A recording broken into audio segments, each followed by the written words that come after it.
Kapag ang isang bagay ay para sa iyo, ito ay nagbibigay ng kalinawan at pagkakahanay sa iyong buhay, hindi kaguluhan at pagkalito.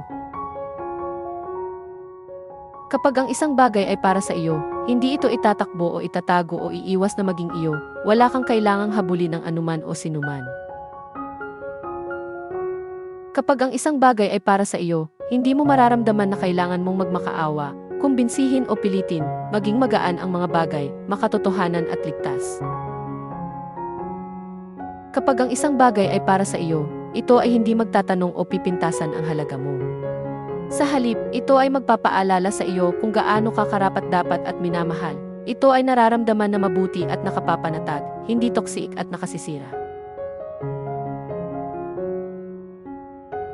Kapag ang isang bagay ay para sa iyo, itigil ang pagbabaliwala sa mga senyales, pakawalan ang dapat pakawalan para makatanggap ka kung ano ang kailangang matanggap.